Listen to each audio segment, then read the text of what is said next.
Realmente, como bien has comentado, el Real Colegio de Cirugía permitió que los alumnos se fueran al extranjero con becas, a Leiden, a París, a Bolonia, y que pudieran importar libros que estaban prohibidos por la Inquisición. Es decir, vivimos 2 siglos prácticamente por las pragmáticas de los primeros de Austrias, de Felipe II, tercero y cuarto, que se prohibieron por la contrarreforma de que los estudiantes universitarios salieran al extranjero e importaran libros.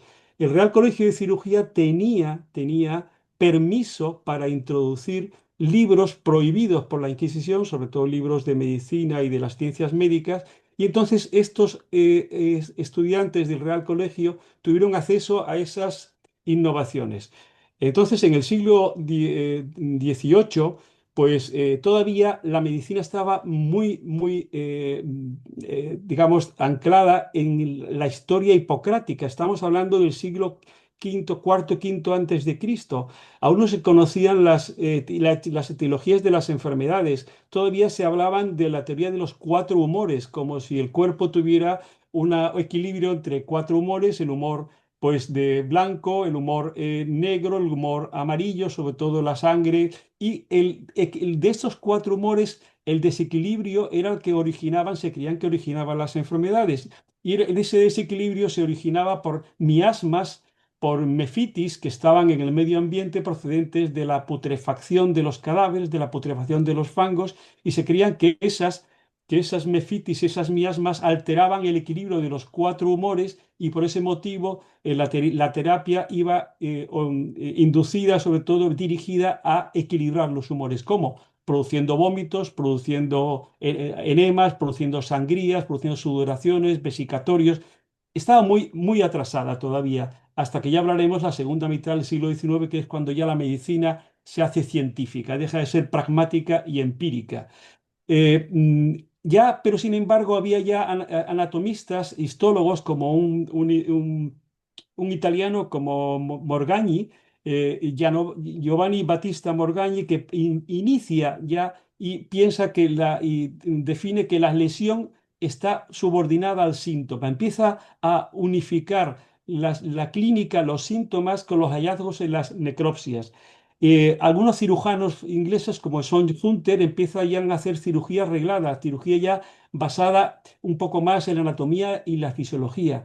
Por primera vez un inglés en el siglo XVIII, que es James Lind, que es un cirujano inglés, a bordo de la fragata Salisbury, hace el primer ensayo médico de la historia.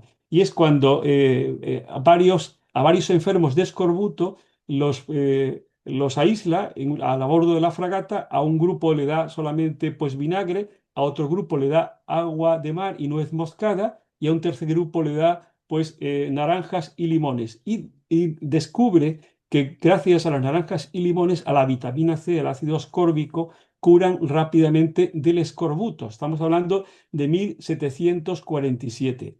A finales del siglo, el Edward Jenner, que era ese médico, otro médico inglés, pues inicia la vacunación. Descubre que las vaqueras que ordeñaban las vacas que tenían pues viruela, las viruelas de las vacas, el cowpox, y se infectaban con viruelas de las vacas, después no tenían la viruela humana, que era muy terrible, originaba una gran mortalidad, que es el smallpox. Y entonces lo que se le ocurrió, pues inocular el pus de las viruelas de las vacas a un niño, y una vez que posteriormente, varias semanas después, a ese niño se le inoculó viruela humana, el smallpox, y el niño quedó vacunado.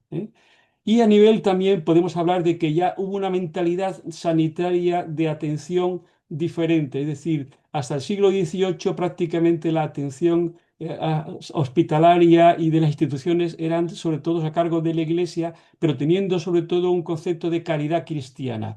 Y entonces pues había una serie de ministros de Carlos III, Carlos IV, de que criticaban de que la Iglesia fomentaba con esa caridad cristiana el vagabundeo y la ociosidad. Y entonces hubo un intento de los ministros ilustrados ya de Carlos III y Carlos IV de sustituir la caridad por la filantropía, es la filantropía de la Ilustración.